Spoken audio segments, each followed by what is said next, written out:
So as I said, we would invoke auspiciousness by some mantras. If you know the mantras, you can recite along with me. Om Adhyana Timirandhasya Jnanarjana Sharakaya Chakshurumilitam Yena Tasmai Shri Gurave Namaha. Nama Om Vishnu Paraya Krishna Prestaya Bhutale Srimate Bhaktivedanta Swami Iti Namine.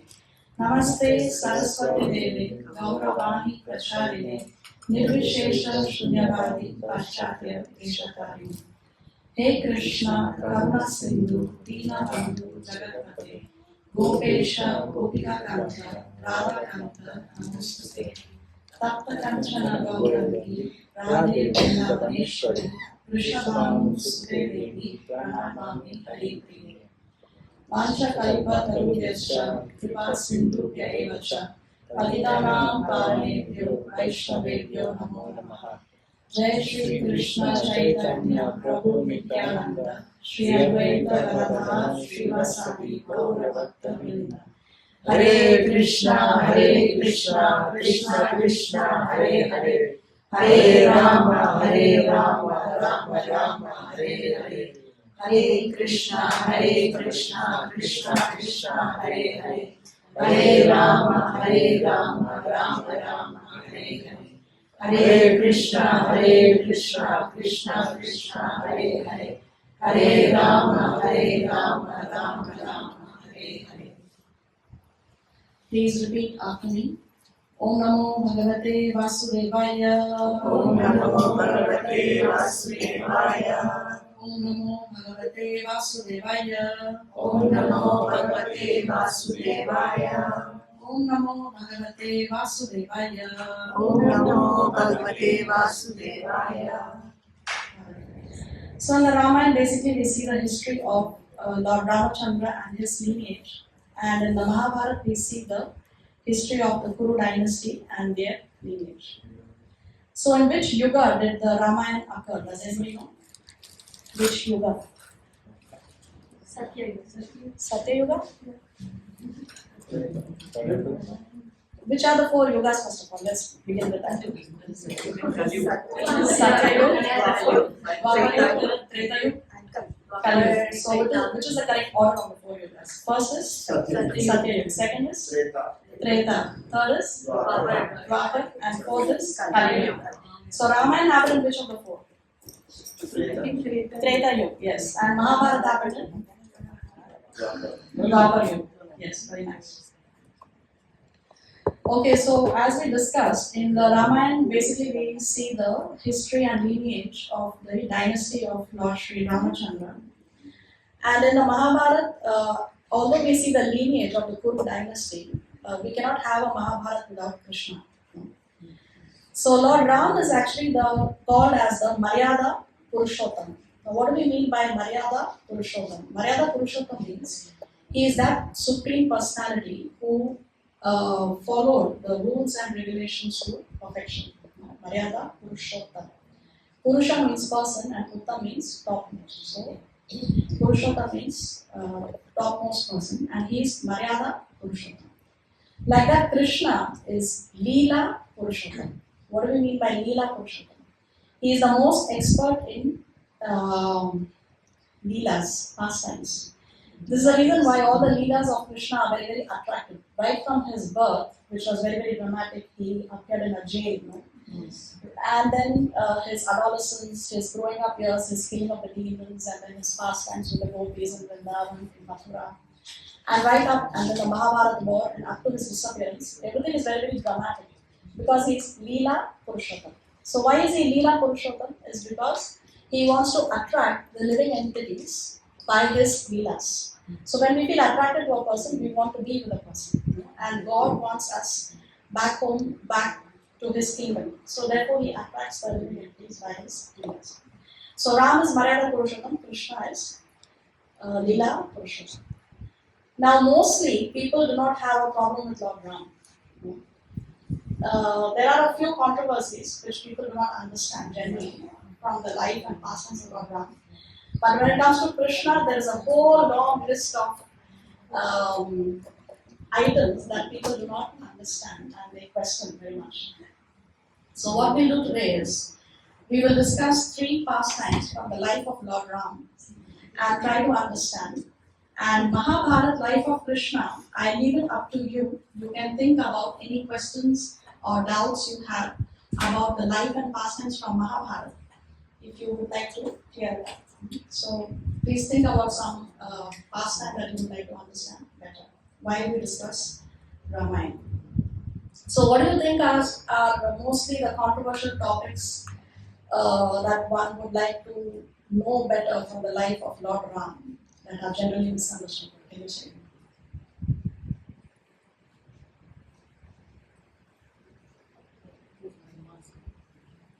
Sita and Agni Pariksha. Why Sita had to pass through the fire test? Agni Pariksha. Yes. Okay, very nice. That's one controversy. So we will discuss that. What else? Banwas. Banvas? Left.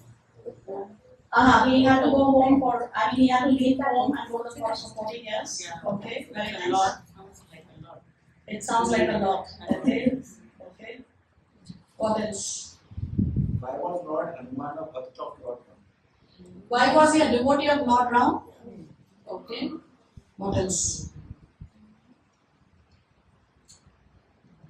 Anything else? What about the banishment of Sita? Yes. That too when she was pregnant. Yes. Right? So we will discuss it. We will discuss it. And there's another controversy from the life of Lord Ram is when he killed Bali from behind a tree. So people question why didn't he kill him in a face-to-face combat? Why did he have to kill him from behind a tree? So these are the 3 controversies that we will be seeing today. Sita's Agni Pariksha, banishment of Sita, and Ram killing Bali from behind. The others we will reserve for when we have the question answer session. So let's begin with Sita's Agni Pariksha. Let's try to first understand the context.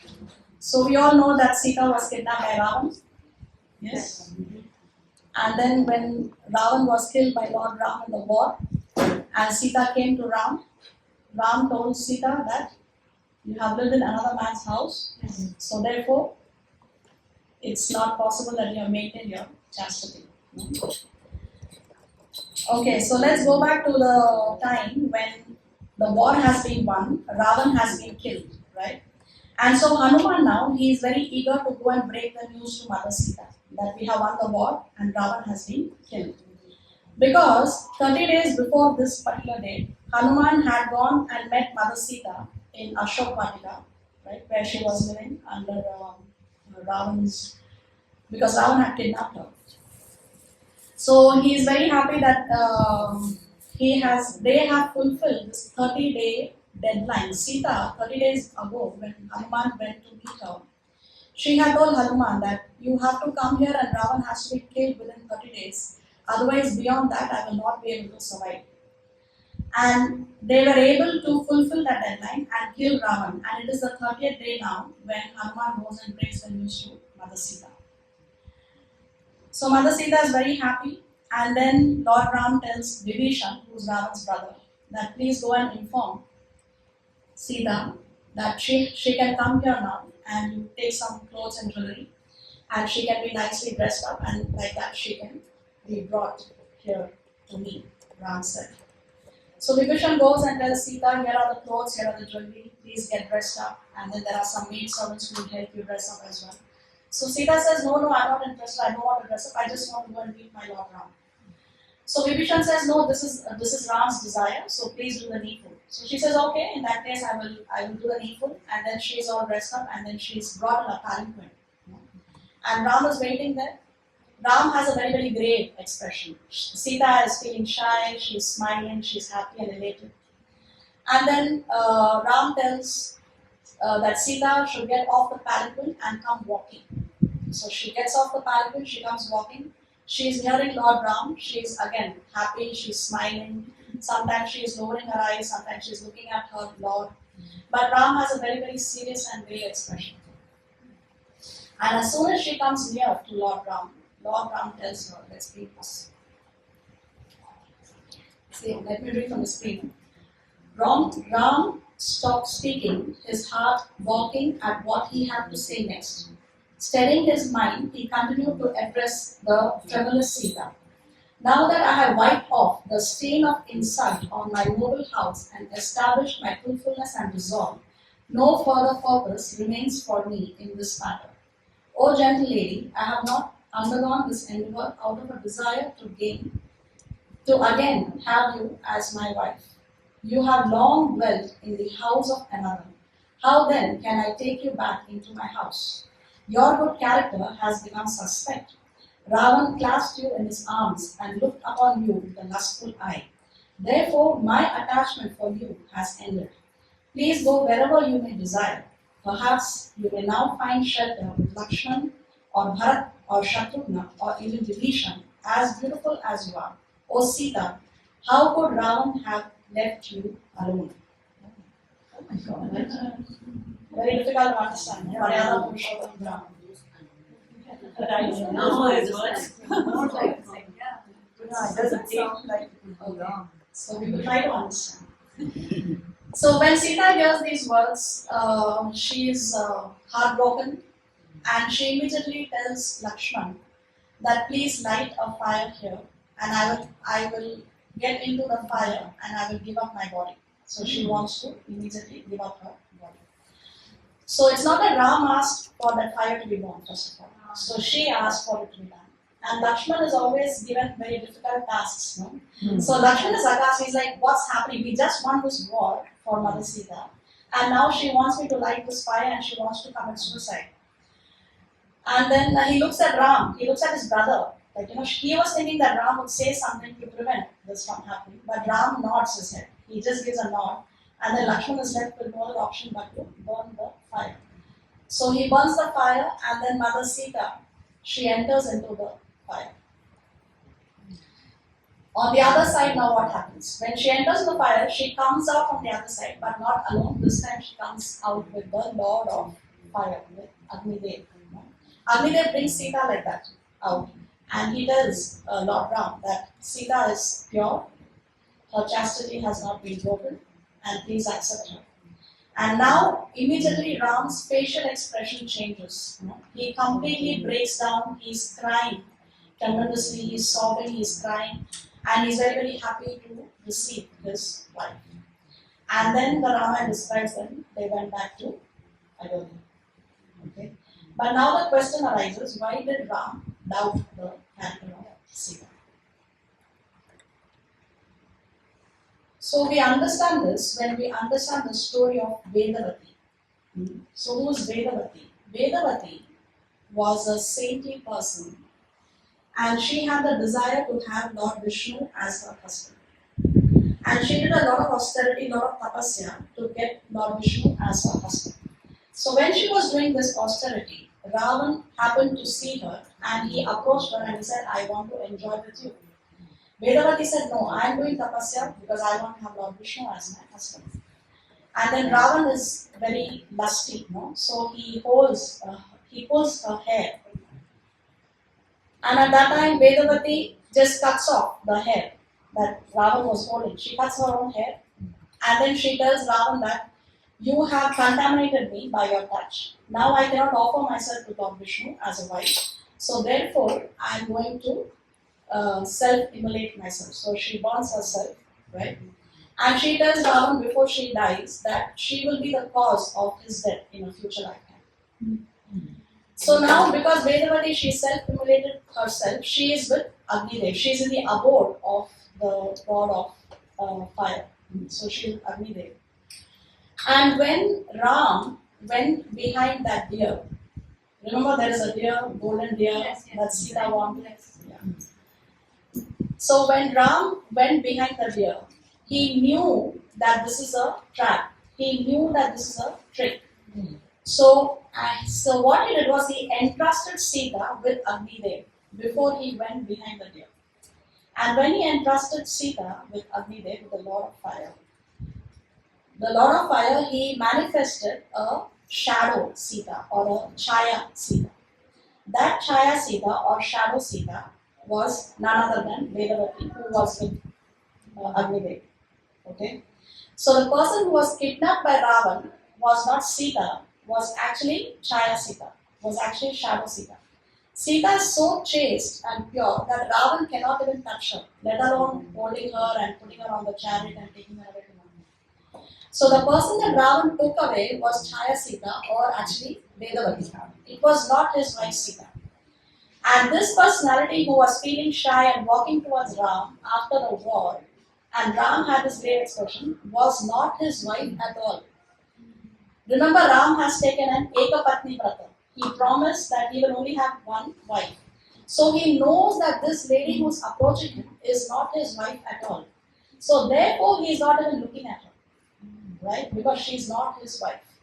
But he knew that the person who's come out of the fire, now this is my wife. So that's why he completely breaks down and he starts to cry.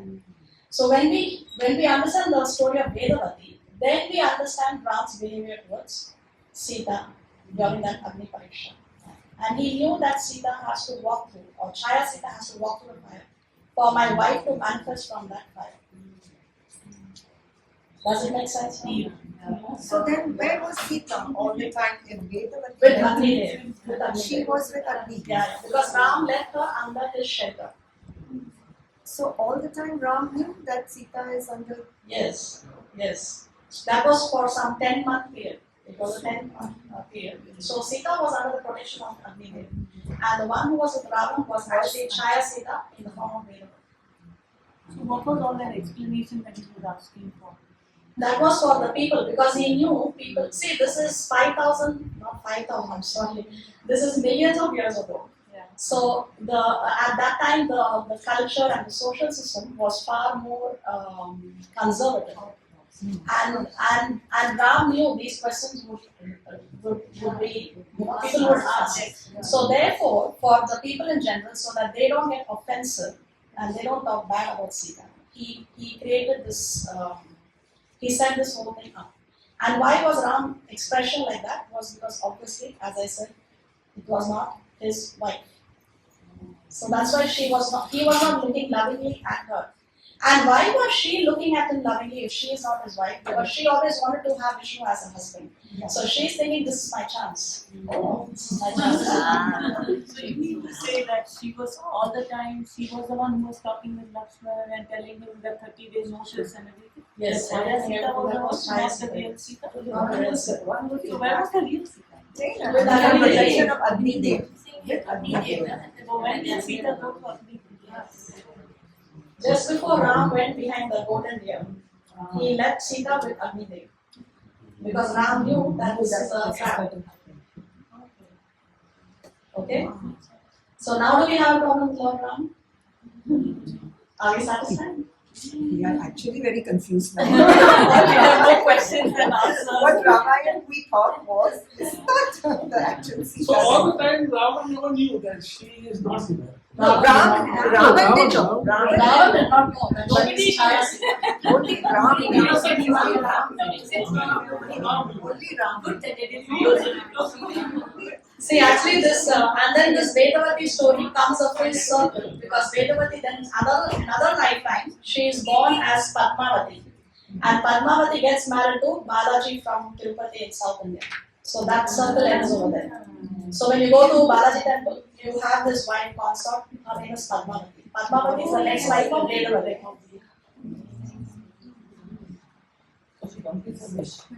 Yes, even Vedavati's desire is fulfilled. And Sita goes back to Ram. Okay? Sita's God. So Chaya Sita, she comes again as I said, Padmavati, and then she gets married to Balaji. Okay? Let's go to the next aspect of Ramayana. Can you identify the characters on the screen? Who's that on the chariot from the royal family? I'm sorry, I couldn't find an HD photo. What I got. So who drove Sita to the forest? Lakshmana, yes, correct.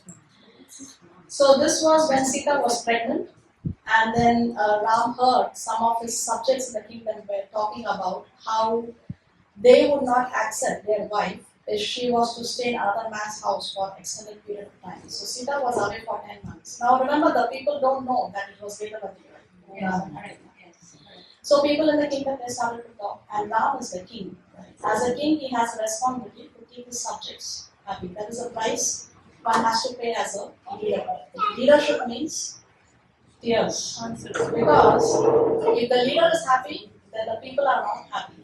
But if the subjects are happy, then the leader is not happy, because leadership means sacrifice.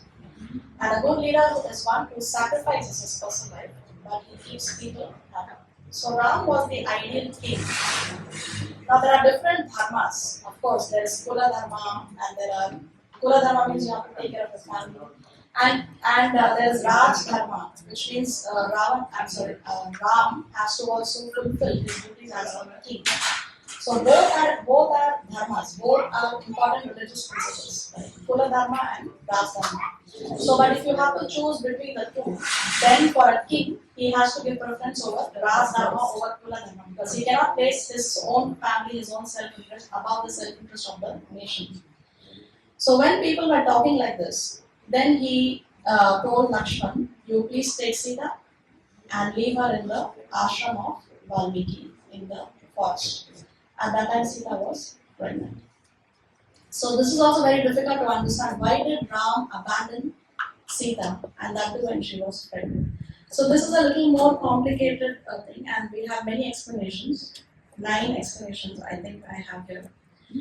So you can choose any one of the 9 which satisfies you. So which is the correct one? All are correct. How can it be? Yeah, all are correct. From different angles of vision you see. So you can explain it. But sometimes one may not be able to understand one of the 9 points. So you let it go and you take the other one that satisfies you. Okay? So let us see. It's not perception, they're all facts. They're all facts. But we may be, see, the thing is, we have very limited intelligence.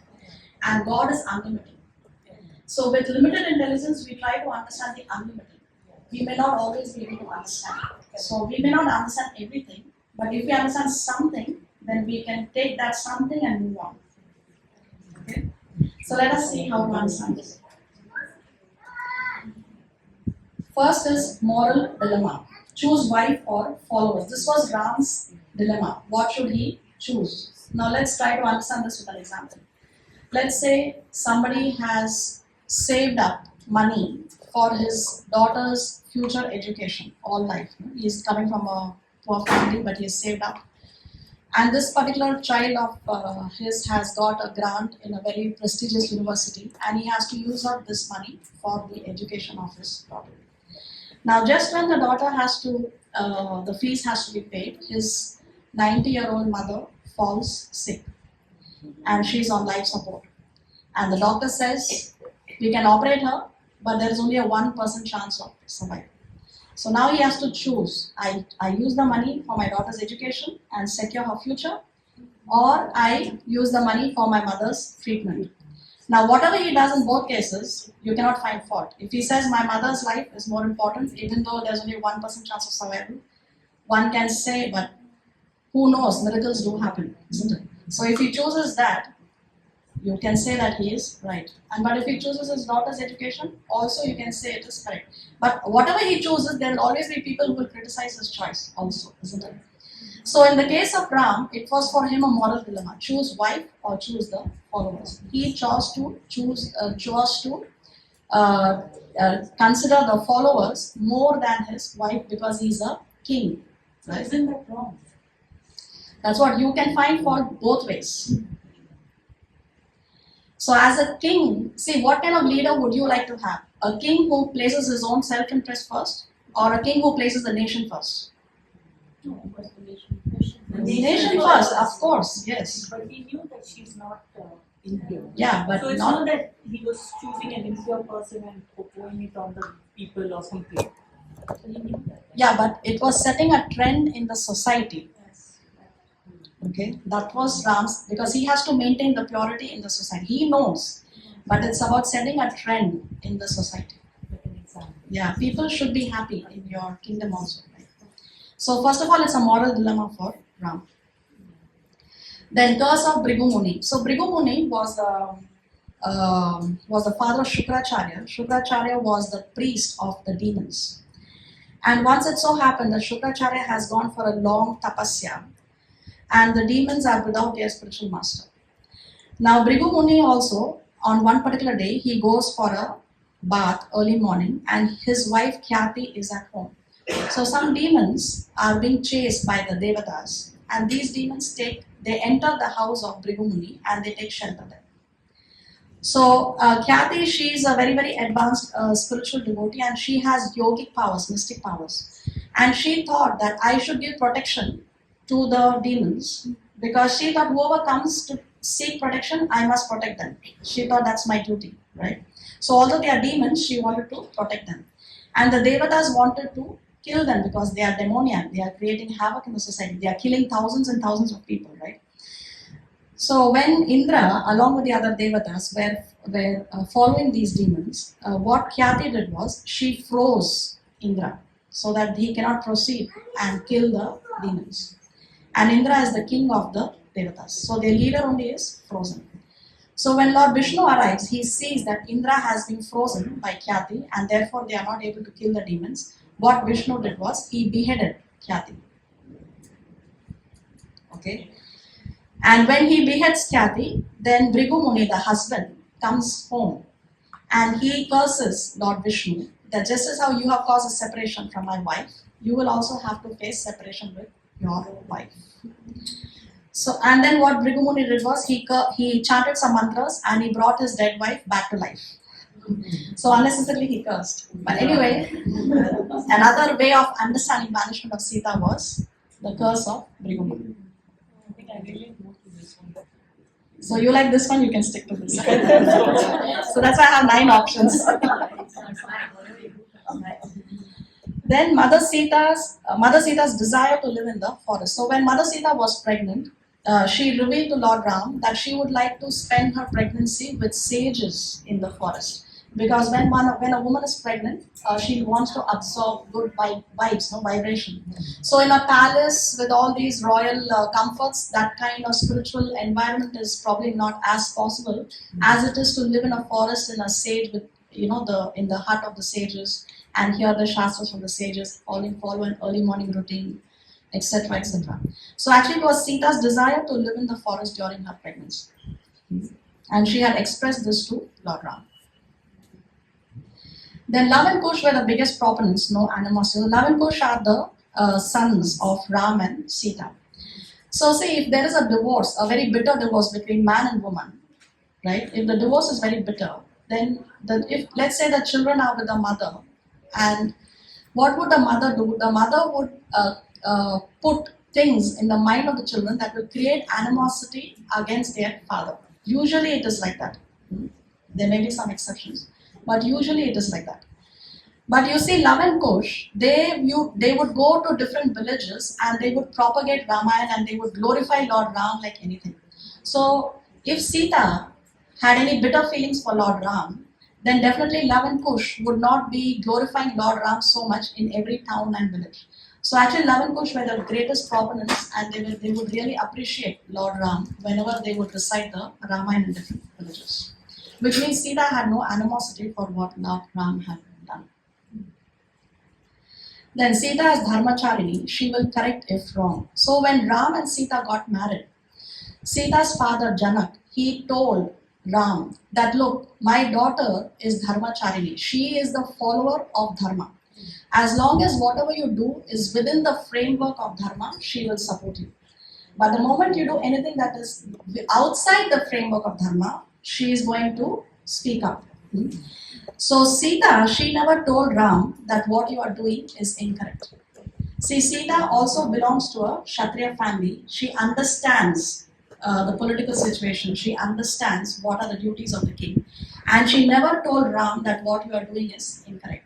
So she never went against Ram in her decision, which means what Ram did was very much within the framework of Shastra and within the framework of his duties as a king. Then there is something called as Vipralamba Bhav. This is little difficult, or rather very difficult to understand, and you probably will think I'm crazy. But still, we have to say it because this is how our acharyas explain. So see, there is something called as vipralamba bhav, which means love in separation. So there is love in union, right? But spiritual understanding is there is more love in separation than there is in union. So if I have to give a crude example, how to understand this? So when we are dating, right? If a boy and girl are dating, then they meet, then they separate, then they meet, then they separate, right? So there is more love and affection. There is more thrill, there is more freshness in the relationship. But once they are married, in the married relationship, does it increase or does it decrease? Right? So yeah, so no controversy there, right? So there is more love in separation than there is in union, right? Absence makes the Yes. So when Sita was away from Lord Ram for 10 months, that love that they experienced when they were separated for 10 months was so powerful, was so ecstatic for them that they wanted to be separate so that they feel more ecstasy and more love in separation. So this is called as Vipralamba Bhav. Then Ram prevented his subjects from committing offenses. So Sita actually is the goddess of fortune. No? She is the goddess of fortune. She is Lakshmi Devi. And if you go to see, Ram and Sita can never be separate. Lakshmi Narayan, you can never separate them. Radha and Krishna, you can never separate them.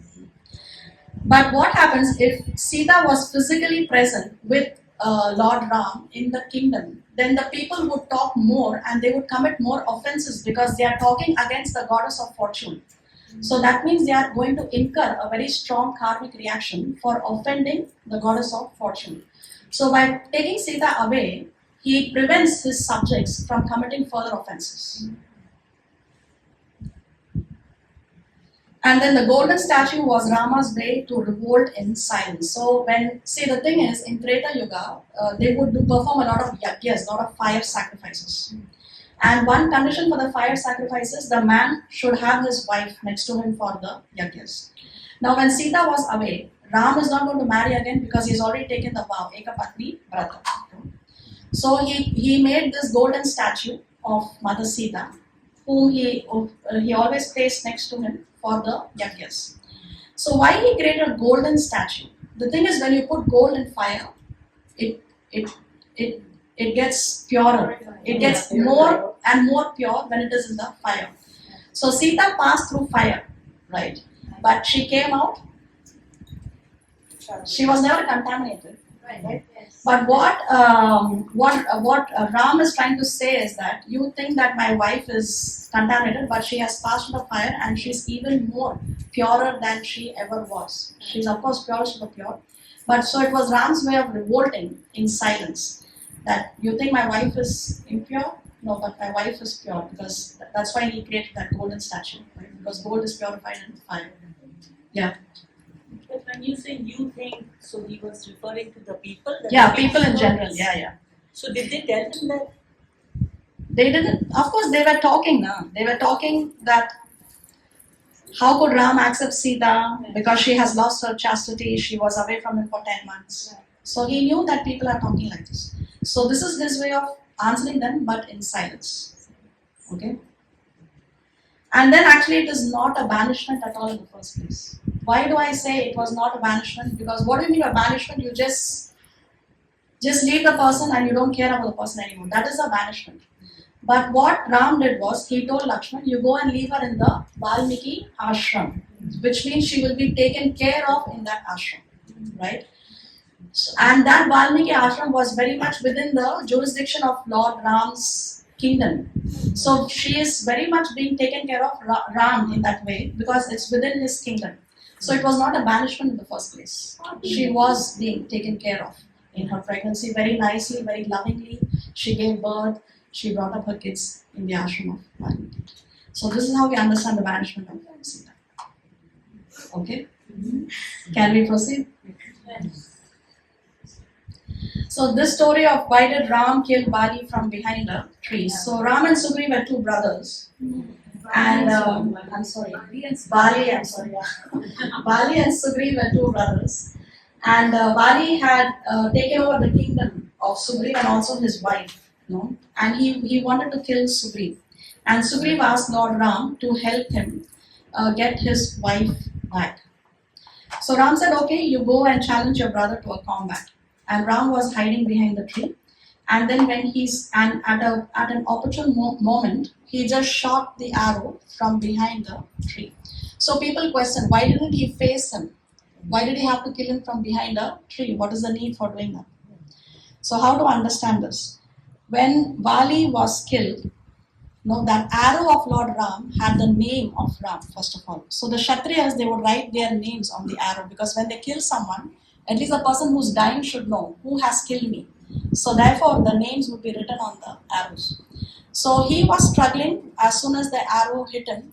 But as soon as he saw the name and he saw Ram, the moment he said Ram, he became peaceful because it is the holy name of the Lord. He became peaceful. And then Lord Ram appears in front of him. Now Lord Ram is 7 feet tall. He's 7 feet tall. And his bow is 6 feet long. And Ram is standing there and Bali is on the floor. And then he tells him that, why did you kill me? We have no animosity. You don't even know me. We have no relationship. So why did you kill me? So Ram said that the reason why I killed you is because you're an offender. And my brother, because Bharat is the king now, because Ram is in the forest, Bharat is ruling. So he said, my brother is the king, and being a member of the royal family, it's also my duty to punish the offenders, because I belong to the royal family. And you have committed offense of kidnapping somebody else's wife. You are living with somebody else's wife without her consent. So because of this offense that you have committed, therefore you deserve to be killed. Then Bali said that, oh, but I'm only a monkey. To people in the animal kingdom, these rules and regulations don't work. It's not that monkeys get married and then they have a wife. He say, I'm just a monkey. So Ram said, okay, if you are a monkey, then as a Kshatriyas are allowed to hunt down animals. Because when there are wild animals in the forest who are killing other people, then the Kshatriyas are allowed to hunt down the wild animals. He says, okay, because you are creating disturbance and you are an animal, so as a Kshatriya, I can hunt you down. So either way you look at it, whether if you're a human being also, you deserve to be killed. And if you're an animal also, you deserve to be killed, right? Okay, so this explains why Ram killed Bali. But why did he kill him from behind the tree is the question. We have not answered that yet. So Bali had a particular boon. The boon that Bali had was anybody who fights Bali will lose half of his energy, half of his potency, and that half energy potency will go to Bali by default. Okay, so Bali had that boon. So Lord Ram, how much potency or power do you think he has? Infinite, right? He is God. So what is half of infinity? Half of infinity is infinity, yes. Half of infinity is infinity. So you think a monkey, Bali, would be able to take infinite strength? What will happen to him? He'll just burst. Right? It's like you're trying to charge your cell phone on a big transformer. You just can't do it. So actually Ram gave a very, very respectable death to Bali by shooting him from behind the tree. Because if he was to face him, he would just burst into flames. So he gave him a very respectable death, and it was a favor that Ram did to Bali. Another way of looking at it is, if Bali and Ram had an open war, face-to-face war, then Bali would have not come first and attacked Ram. He would have sent his army, he would have sent his ministers, he would have sent his friends, right, to fight with Ram. And all those people were innocent. So Ram did not want to kill all these innocent people unnecessarily before he kills Bali. So therefore he killed Bali from behind the tree. Now you can ask, okay, then why did he fight the war with Ravan? Because even Ravan came later, many people were killed before Ravan. But those people deserve to be killed because they were all demons anyways. But the people who were with Bali, they were all innocent monkeys, Vanar Sena. So therefore Ram killed Bali from behind the tree. Okay. So these are the controversies from Ramayana I chose for today.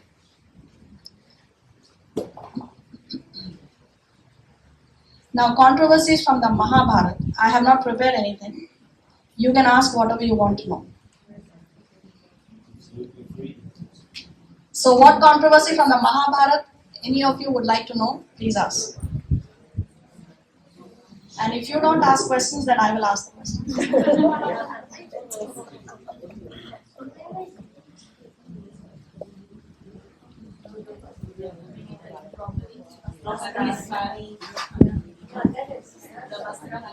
The Vastraharan of Draupadi. So what is the controversy that what exactly of that episode you want to know?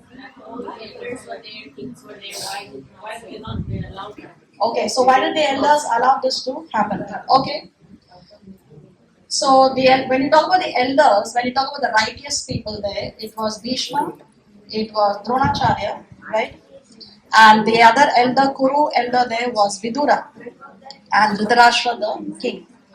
Now Dhritarashtra didn't speak up because he blindly loves his son Duryodhana, right? So that is pretty simple.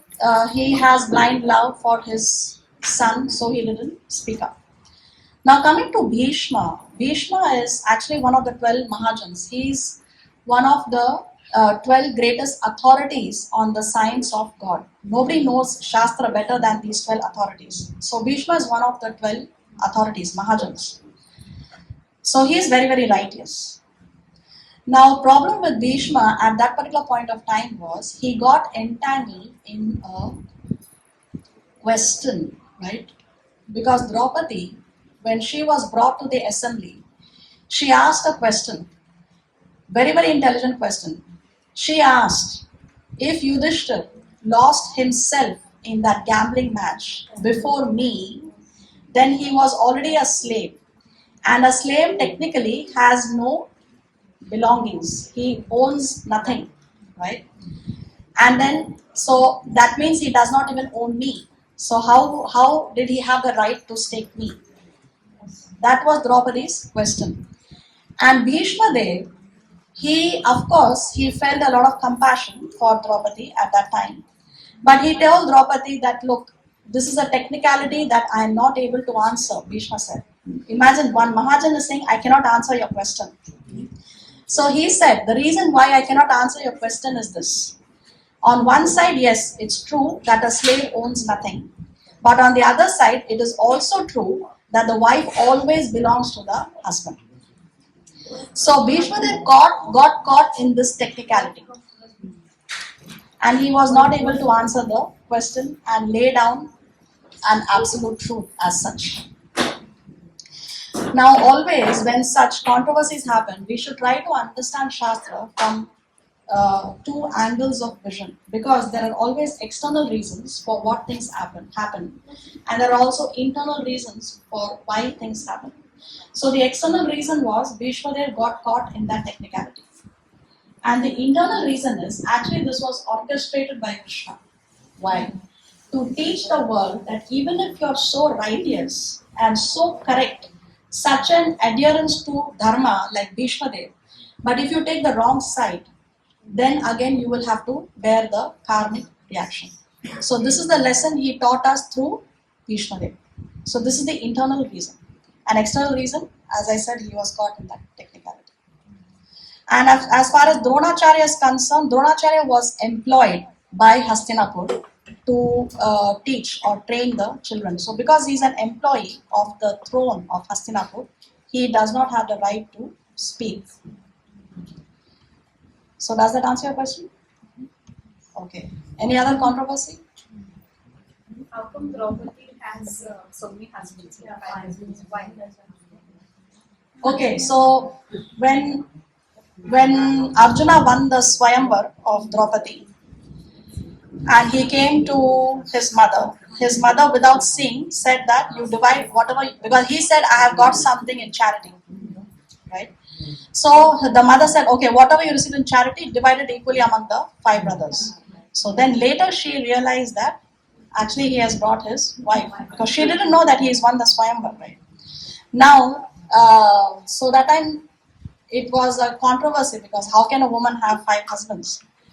So that time Vyasadev and Krishna and even Draupadi's father Drupad, he had also come over there, and all the elders discussed, and they gave examples of how it was done before.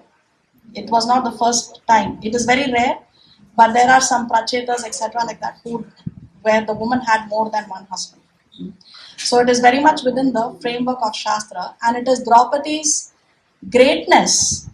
Because sometimes people, let's say for example Karna in the gambling match, he said Draupadi is a prostitute because she has 5 husbands. Draupadi is not chaste because she has 5 husbands. But it's not that she is not chaste. She is the most chaste, one of the most chaste women in the history of Bharatvarsha.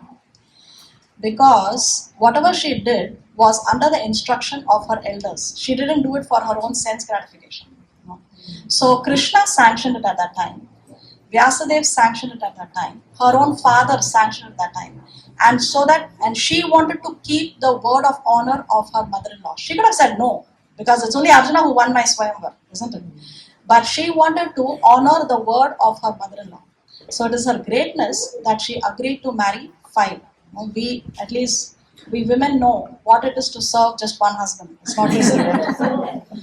So she has to serve 5 husbands, right? Keep 5 of them happy. So actually, it's a very glorious thing by Draupadi that she accepted this. ¿Quieres decir algo? Solo comentar que en ese tiempo la palabra era muy importante, era un hecho. Y también la gente lo intención de saber cómo uno se podía con los demás. So he is saying that it was very important previously how whatever one speaks, one gives a lot of importance to that. No? Word of honor, very, very important. But now in Kali Yuga, there is no importance given to word. That's why everything has to be, everything has to be, But previously it was not like that. If somebody says something, then one would respect it. Gracias.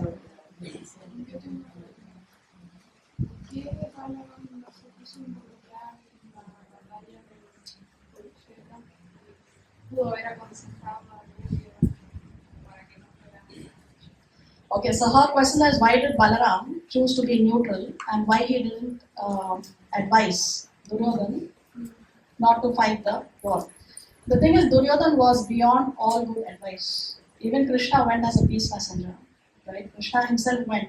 But what did Duryodhan say? I will not give enough land that can be measured even with the point of a needle. So Duryodhan was so mad with envy and he was totally beyond any kind of understanding. And because Krishna was already taking the side of the Pandavas, he didn't want a family conflict, so he chose to play neutral. He chose to be neutral because he didn't want a family conflict, because Krishna was already supporting the Pandavas. And Duryodhan was his favorite student actually. But Duryodhan is not going to listen to his advice. So he is left with no option but to take a neutral stance, so he left. Also, when the war happened, Balaram was not there.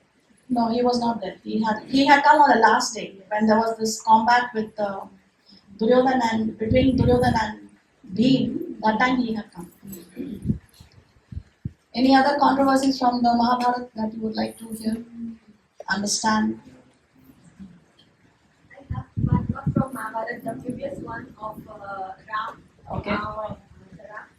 Killing is, it's not a, no, it should be like any other punishment should be given. Why to kill? Why Ram chose to kill Bali? Why not any other punishment? Okay, so Shastra says, see, according to Vedic injunctions, there are 6 kinds of aggressors, and one who performs even one of these 6 should be given death punishment. This is Shastric. So, who are the 6? A poison giver, one who sets fire to the house, one who attacks with deadly weapons, one who plunders riches, one who occupies another's land, and one who kidnaps a wife. So this is within the Shastric framework, and Ram very much acted according to what the Shastras say. Now, it's very interesting that Of course, Bali did not perform all these 6 aggressions. He kidnapped the wife. But the Kauravas from the Mahabharata, they committed all 6 offenses. So therefore, they were also given the death punishment. Because not everyone can be reformed. The thing is, we think, because if you think out of compassion, no, but not everybody can be reformed. So therefore, there is no other way. Because see, if you let them live, what they will do, they will commit more and more offenses. So they are incurring more and more karmic reaction. But when you give a death sentence, at least you are cutting that karmic thing for them. So actually, it's good for them also. It's like somebody is harming you, no? And a police comes to your house, and the policeman says, "Oh, I don't want to hurt him. I'm very compassionate." You will say, "Hey, you have to get him arrested, right?" So punishment, sometimes violence is important to establish peace. Yes. But in that case, wouldn't the karma be continuing on to this next life? He doesn't get to purify. No, in this case, if the punishment is given because of this and one is authorized to give punishment, then one is free from karmic reaction. Just as how a policeman, if he gets a person arrested, he is acting within the law, right? So he's not going to be implicated. Or like an army man who shoots at the border because his senior has instructed him. If you shoot otherwise, you will be implicated by the law. But because he is doing it within the framework of the law, he is not implicated. So same thing with the law of karma. So at the end of the day, it's all about intention. Your intention. It's about your intention and how much authority you have to do it also. For example, in Kali Yuga, any kind of killing is strictly prohibited. In Kali Yuga, you cannot say, "Hey, you try to give me poison, I'm going to kill you." No, the karmic reaction will come because in Kali Yuga it is not allowed. So how much you are allowed within the framework of Shastra, and are you on track? That's what matters. Any other controversy from the Mahabharata? In the war, Mahabharata, the Kauravas, Pandavas, according to Lord Krishna, after that, they all entered the gates of heaven. Not heaven. They went back to the spiritual world, even Spiritual. higher than heaven. All of them, even the All Kaurava of side. them, every soldier, every Duryodhana person, also. everybody, yes, even Duryodhana, everybody there on the battlefield, they all went back home, back to God, because Krishna was personally present on the battlefield.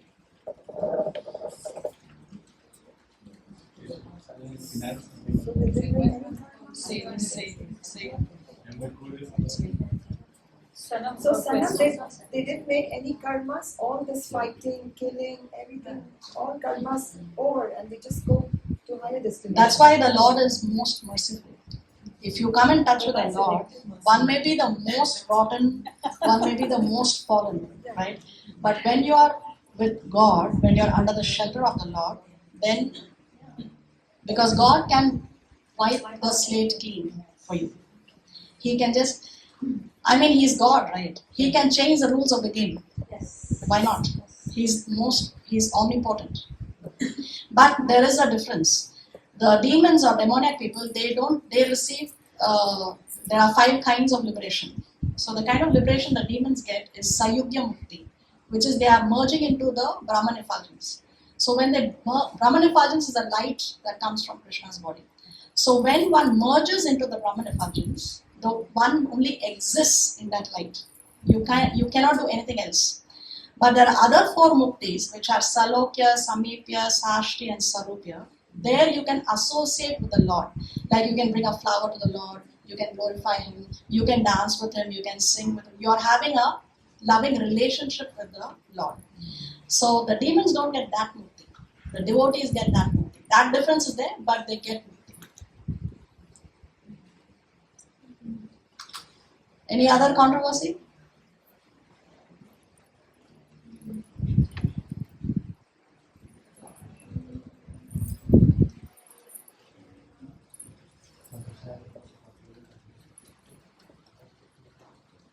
You can ask any questions other than Mahabharata Ramayana, any philosophical question.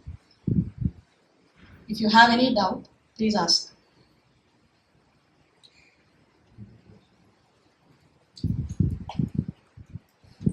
Asking questions is a sign of intelligence. So please show your intelligence. Or ignorance.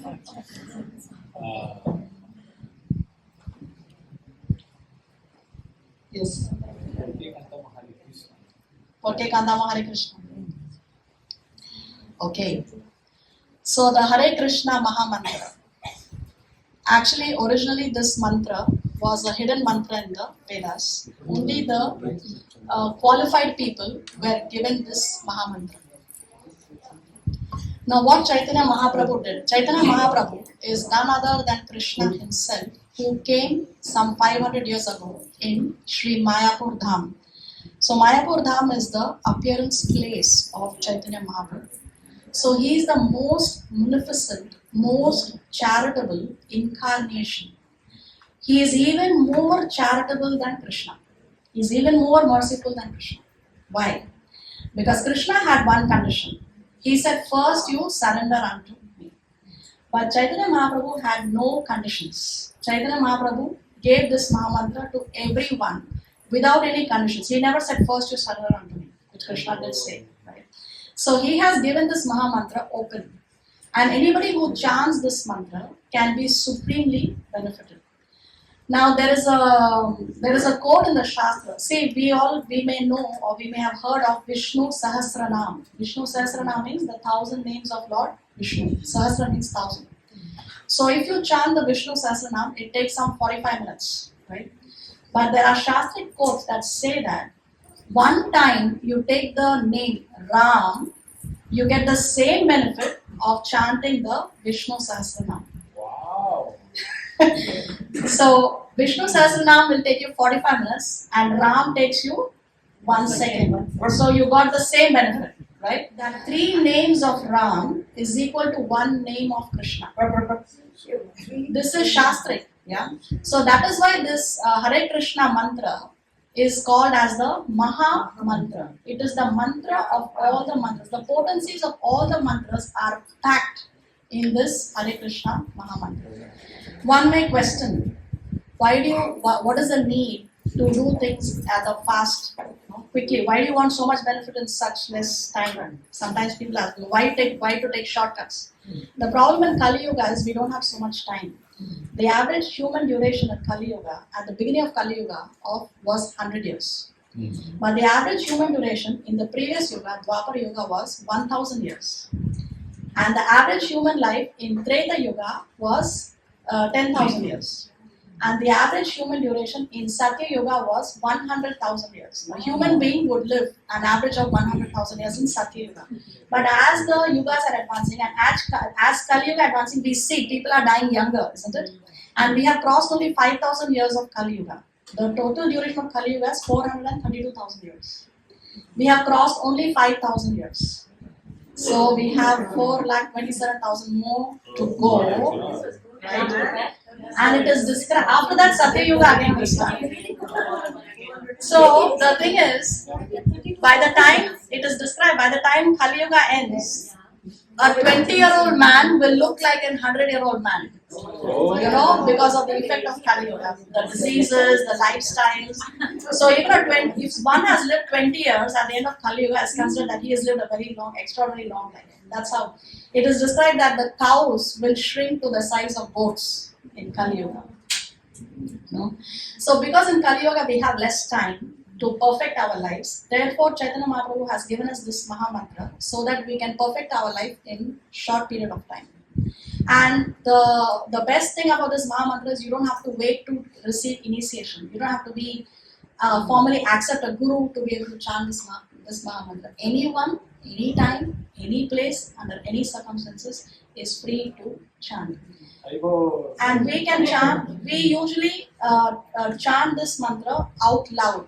Why? Because let's say I'm beside a hardcore atheist who does not believe in God, right? But I am chanting and he's listening. Just by listening, because the sound vibrations entering his ears, he also gets benefited. And Vaishnava devotee means we are compassionate. We should want to take this and give it to the others, right? That's why a devotee should always preach. It's not that, okay, I receive the mantra, I know the knowledge, so I practice in my home. No, that's not a devotee. You want, one has become fortunate, right? One wants to make others also fortunate. So therefore, when we chant loudly, even the flies, insects, invisible beings, even if there are ghosts and spirits, they all get benefited by hearing the holy name. That is the potency of the chanting of the holy name. So if anybody is not chanting, I would strongly recommend that you chant. You can take it up as an experiment, right? Because one, say, let's say you have never eaten a gulab jamun, right? And somebody describes to you, it is soft, it is sweet, it is juicy, it is very yummy, it melts in the mouth. You may have some idea, right? But unless you don't taste it yourself, you will not really know what it tastes like. So you can take it up as an experiment. You can chant this Maha Mantra. Just for 1 month, you do every single day 1 round. 1 round means 108 beats, 108 times the Maha Mantra. You do it just for 1 month. I can guarantee you that you will experience the change for the better. I can say from my own personal experience. Those who are initiated in ISKCON, we chant 16 rounds minimum. It takes 2 hours. And trust me, I don't know about the others, but I wouldn't be spending 2 hours every day chanting Hare Krishna, Krishna Krishna, Hare Hare, Hare Rama, Rama Rama, Hare Hare. I wouldn't do it every day for 2 hours if I was not feeling the benefit I'm deriving from it. Right? So I can guarantee you it's an experiment that will definitely work. And what is the benefit? The benefit is, okay, one is it purifies us, it purifies our consciousness. Because when we live our life, we commit so many sins knowingly, unknowingly, right? When we take a hot water bath, we are killing living entities. We boil water, we kill. So there are so many sinful activities that we commit knowingly or unknowingly. And plus we are also carrying the burden of our sins from the previous millions of lifetimes, which we don't know, but it is there, right? We are here because we have some past karmic balance. So as we chant, what we are doing is we are cleaning the mirror of the heart. It's like this. See, if a room is closed for many years, it accumulates dust. Now, when you get into the room and you start cleaning, right, the process, it may take some time to clean the room. The dust rises, it goes into your eyes, nose, it gives you some irritation. So when we start chanting, initially we may not enjoy it, we may not feel the ecstasy, but that doesn't mean we stop cleaning the room. We continue cleaning the room, and the day will come when the room will be spick and span. So when we take to chanting the holy name, then we are beginning the process of cleansing the mirror of the heart. And then you will see how you transform yourself. You develop a higher taste also. See, sometimes people get thrill and pleasure from the lower thrills of life, cheap thrills. But when we chant the holy name, we no more derive happiness from those cheap thrills, because now you have developed what is called as a higher taste. For example, if a child has a toy and you tell the child, give me this toy, the child will not be willing to give it to you. But if you give the child something better, a bigger toy, then the child will give you the old toy because he's receiving something better. So chanting this holy name is something that helps us develop a better, a higher taste. So we are getting something better, so we don't enjoy those cheap thrills anymore. I don't think a person stops sinning because of that. Stops They may what? chant and do so many things. No, And you you can. see in the day-to-day, the behavior of people, the way they are. Maybe they're on the evolution trip, they're going through the phases. I can understand that. No, okay. I So, mean, whatever it is, I'm sorry, I don't want to argue on this. no, we are not arguing. Now, I'm just trying to say one thing. That we, ultimately, from what you said, those 6 different laws and things, the ultimate goal is to be a better person today, now. Not in 2 months, not in 10 months. That is something that depends on one. That's where you're forming your karmas and what you're doing. So, chanting may help to cleanse or whatever it may be. The point is that being conscientious of what you're actually doing in the now. That's what's lacking everyone. That's what's lacking everyone. More than, because the story is very long. The Ramayana and this and that. Beautiful stories of beautiful truths, maybe. And ultimately, what matters today, beyond all that, because all these things are being said to us to illustrate to us, to show us that this is the right way or that is the wrong way. I think that's what it is. Ultimately, it depends on your act and nothing else. Yes, but how do we know if that action is right or wrong? I think that Because I may think it's right, somebody else may think it's right, somebody else may think it's wrong. Another aspect is, how do we know? Because,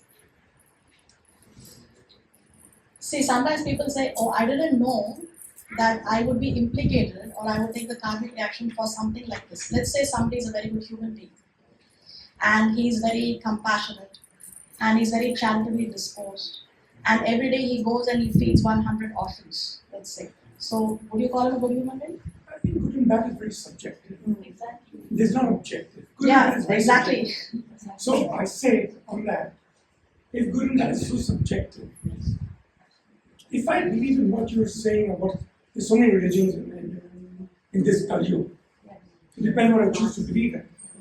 And then my good will be according to that or not.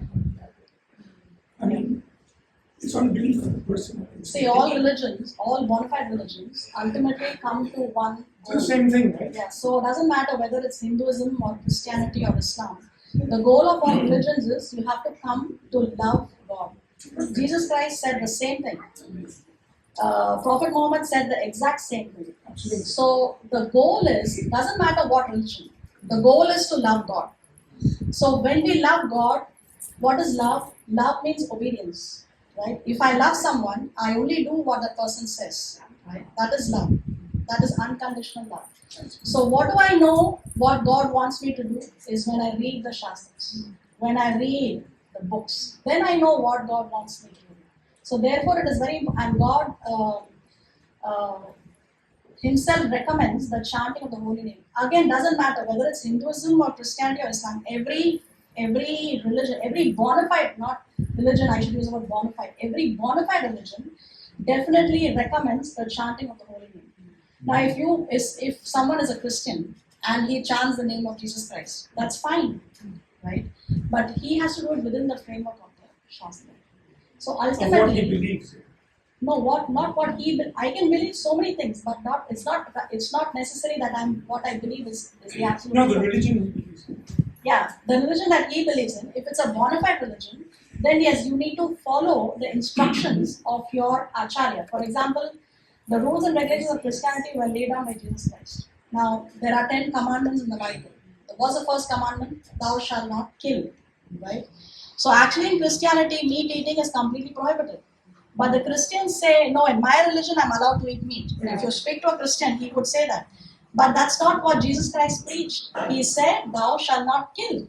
Full stop. Right? But the Christians now, they will say, oh, but that he referred to human beings. No. Shastra means you don't add, you don't subtract. You take it as it is. So yes, doesn't matter, Christian or Islam or Hindu or Vaishnavism, you just follow the rules within the framework of Shastra, then you are on track. But this Hare Ram, Hare Krishna, it's not a Hindu religion. Actually, there is no word called Hinduism. Why? I'll tell you. Because, see, northwest of India, there is this river called Sindhu, right? Now, when India was invaded by the Muslims and was invaded by the Britishers, they were not able to pronounce the word Sindhu. So they refer to all the people who are living in this part of the subcontinent, because India is this part, no, southwest, beyond that river. They would refer to them as Hindus, because they are living they couldn't pronounce Sindhu, so they said Hindu, and that's where the word Hinduism came from. Actually, there is no religion called Hinduism. It's Sanatan Dharma, eternal religious principle. It's for mankind. It's not Yeah, meant it's, for yes, Hindus. exactly. Not It's for meant mankind. That's why if you see within ISKCON organization, we have Christians, we have Muslims, we have Hindus, we have Indians, we have Americans. It's for everybody. And that's why this mantra can be chanted by everybody. Doesn't matter if one is a Christian or a Muslim. Anyone can chant anytime, any place, under any circumstances. Yes. That makes sense. Thank you. I was worried. Okay, anything else we need to discuss? It's 7:15. Varsha, what do you say? So, yeah. I know what you discuss, it just keeps in my head all the time. Is when Draupadi took the message of the mother-in-law and said, you distribute what you brought home, right? You share it. I mean, and then she obeys her, and I think the mother-in-law's got their power through that. Whatever I say, that's what they have to do. So it's not just the mother-in-law, it's the word of honor for everybody at that time. This is how It's like, how do you explain this to this generation today? You can't explain them that because the mother-in-law said that, and she's the mother-in-law, and that's why you have to say. no you can't say anything. no you don't tell today's generation because the mother-in-law said it. You tell today's generation because the word of honor word was very important. So when you promise something to anyone, you fulfill it. You fulfill the commitment. And because Kunti said it, and see, Kunti again is not an ordinary personality. She is also a pure devotee. She's Krishna's aunt, right? And she's a pure devotee. In fact, when the war was over and Yudhishthir was crowned king, and Krishna was going back to Dwarka, that time Kunti offers prayers to Krishna, and she tells Krishna that when we were in trouble, because they went through a lot of problems, the Pandavas. So she tells Krishna that when we were in trouble, you were with us. Now that everything has been established and we are the kings, now you are leaving us. So I pray that I should have problems in my life so that I can have you. So who can pray like that? Imagine. Who can have the guts to pray, please give me problems, God? Who can pray? But Kunti prays like that. So she's a very, very exalted devotee. And if somebody comes from her mouth, it's not something that ordinarily happened. There is a reason behind it. So this is how we understand. Because they are all exalted personalities. We are not dealing with an ordinary human being or an ordinary king or a commoner. We are dealing with very exalted personalities. So we should understand like that. Yes. Okay, in today's world where if looking at somebody else's wife or something is considered a sin, how do we justify Krishna and his gopis and his Radha and the whole world? Now this is a whole 2-hour class.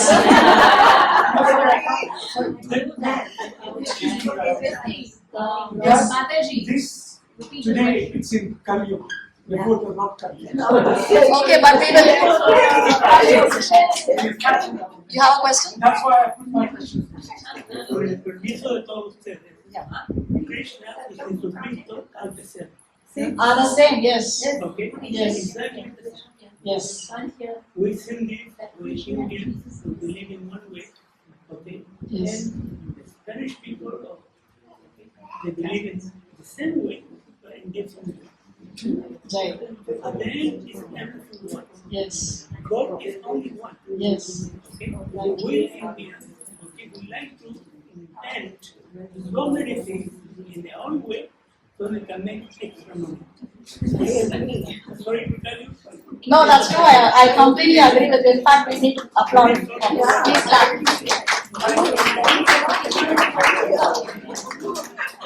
Thank you. Thank you. Okay, so coming to Dipti's question. Okay, so I will try to answer this very shortly because I don't want anybody to go back with a doubt in the mind, right? So her question is how to justify Krishna dancing with the gopis who are not his wives. Okay. So there is a whole list, I think 1 million bullet points. So the number one is Krishna is God. He can do whatever he wants. He can break the rules. Okay, number one is that. Now number two is, no, we will still justify, don't worry. We will still justify. Okay, now number two is, we have to understand that when Ram was on the planet in Treta Yuga, there were many sages who wanted to have a loving relationship with Ram, a conjugal relationship. It's called Madhurya Ras. So Ram said, I am sorry, I have already taken a vow to be faithful, loyal to only one wife. But in a future lifetime, I will fulfill your desires. So these gopis of Vrindavan were actually these sages from the previous lifetime who wanted to enjoy with Ram in a conjugal relationship. Okay, so when Krishna has these gopis and he has this conjugal loving pastimes with the gopis, these gopis are only the sages from the Treta Yuga and he's fulfilling their desire. The problem with our vision is we only see the present. We are not seeing the backstory. But there is a backstory also. See, God knows past, present and future. We only see the present, right? So we cannot judge only on what we see. So therefore the backstory is this, that the gopis were actually these sages who wanted to enjoy with Ram in that conjugal relationship. Point number 3 is, these gopis had prayed to goddess Durga to have Krishna as their husband. And you cannot enjoy a conjugal relationship with somebody who is not your husband. So therefore Krishna, by having those conjugal leelas with the gopis, he is only fulfilling what they prayed for to goddess Durga. He is fulfilling their desires, because again gopis are the purest of the pure devotees.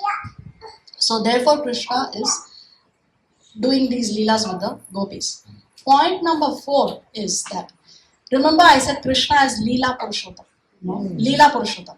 So there are 5 kinds of rasas or relationships that one can share with God. So what are these 5 rasas? First is Shanta ras, where one relates to God in neutrality. For example, the grass or the tree under which Krishna is resting. So tree is providing shade to Krishna. So the tree is providing some service to Krishna, but in neutrality. There is no active participation. So that is Shantaras. Then after that we have Dasyaras. Dasyaras means you are serving the Lord as a servant. Example is how Hanuman served Lord Ram as a servant. So that is Dasyaras. Then we have Sakyaras or friendship. So serving the Lord as a friend. Example is Arjuna and Krishna. Together they would joke many times. They were sitting on the same bed or cushion or sofa, and they have friendly pastimes. So that is Sakyaras. Then we have Vatsalyaras, parental pastime. You see Krishna as your son, right? So there are many people who like to worship Bal Gopal because they relate to Krishna as their son. So that is a parental relationship. So Yashoda and Krishna, they share the Vatsalya ras with Krishna. And then Madhurya ras is the conjugal pastimes. The gopis and his wives and the Lakshmis, they are all in conjugal relationship with Krishna. Lakshmi because Lakshmi Narayan. So because Krishna and every living entity is has one of these 5 rasas. We may not know it now, right? But when we do our sadhana, with time it will be revealed to us. We will have an attraction to a particular form of Krishna, or we see Krishna in a particular relationship. Every one of us has that. Okay, every one of us. So what Krishna wants to do is, he wants to attract all the living entities because he is Leela Purushottam. So because he is Leela Purushottam, he has to attract. So if somebody is relating to Krishna in the Madhurya ras, he will be attracted to those pastimes of Krishna which are in the Madhurya ras. He will not be attracted to those pastimes of Krishna where he is in the Sakya ras with Arjuna. Does it make sense? Yes. Okay. So because Krishna wants to attract all kinds of living entities, therefore he has to perform leelas in all the 5 rasas. Right? So he has as a child also he performs very enchanting pastimes to attract those who have the Vatsalya ras, right? And also he performs those pastimes with Arjuna as a friend. He even drove Arjuna's chariot for his friend. Right? He took the subordinate position. So he has these very wonderful pastimes as a friend also. And he has wonderful pastimes where he is also serving as a servant. He becomes a servant of his devotees again. So he is performing pastimes in all these rasas, including Madhurya ras. He is performing pastimes with the gopis so that he can attract those who are in the Madhurya ras with Krishna. So therefore he performs those pastimes. Another thing is, there is nothing immoral if Krishna is having these pastimes with the gopis, because all the living entities are coming from him. Krishna says in the Bhagavad Gita that everything emanates from him. Matta, what is the verse I said? Matta something nanat. Okay, I forgot. So he says that everything comes from me. So there is nothing immoral if Krishna is doing these pastimes with the gopis. Now I'll tell you one real incident. There was this case filed by a nun in Poland when Prabhupada, our founder Acharya, was there. So she filed a case that these Hare Krishnas are promoting an immoral god who is dancing with the gopis, right? So this case went to the court, and then when this nun was present in the court, of course, Prabhupada was physically present on the planet. So she was asked, "You're a nun?" She said, "Yes." "What are the vows that you have taken as a nun?" So she says, "The vow is that I am married to Jesus Christ." So he said, "How many nuns are there on the planet?" "So many thousands of them." So Jesus Christ also is married to all these women, is it not? So will you call Jesus Christ immoral? No, it's insane, it's crazy, right? So like that, because Krishna is God and all living entities have come from him, everything belongs to him. So there cannot be anything immoral if he is having these leelas with the gopis. And then the case was dismissed. Okay, so does it answer your question? Thank you. And also he may be just dancing. No, he had.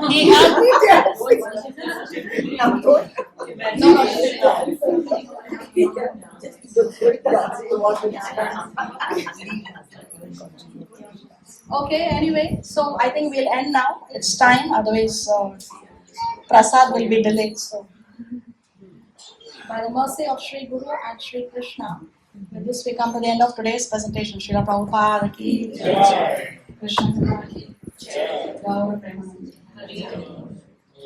So what we will have now is Arati, and when we have the Arati, we have some Sanskrit verses here, which I'll be putting up on the screen, and he will be leading, and then we repeat, right? He leads and we repeat. So you can recite the Sanskrit. Only the Sanskrit will be reciting. The meaning is in English, so we know what we are reciting. So as we have the Kirtan, we will go through these, and then we will sing what is called as the Narsimha Pranam, which is prayers that we offer to Lord Narsimha Dev. Narsimha Dev is a very, very unique incarnation, an incarnation only for half a day. A whole incarnation of the Lord who came only for half a day. The half lion, half human being form of the Lord who came to protect Prahlad. So we always recite these Narsimha prayers for protection. So I have put up the lyrics here on the screen. You can also repeat this. And then before we honor Prasad, which is food, sattvic food, that is prepared with love and devotion to the Lord, and then we request the Lord, "Oh my dear Lord, I have brought this thing for you, please accept it." Prabhupada said, "What is your value? What is the value of your things? God is unlimited." Sometimes we take a little bit of something and we offer the Lord, but God is unlimited. But God is so merciful that He accepts what we give Him with love and devotion. So therefore, after this, we will be singing some prayers to glorify Prasad. The word Prasad in Sanskrit means mercy. The translation of Prasad is mercy. So we would like to also glorify Prasad. For that we have the Mahaprasad prayers, which is this, and then we can have our dinner Prasad. Is that okay? Yes. Thank you. Okay. So he has brought a gift for everyone. Es un aceite muy especial. This is a very special oil. Esto es Mahaprasad de la deidad de Organised. This is Mahaprasad of the deity of Lord Narsimhadev from Sri Mayapur Dham. Entonces yo le voy a dar a cada uno de ustedes. So he will be applying it for each one of us. Si que cantan y repiten después de mí. If you repeat the mantra after. Yo voy a estar mirando. So he's going to be observed. Okay.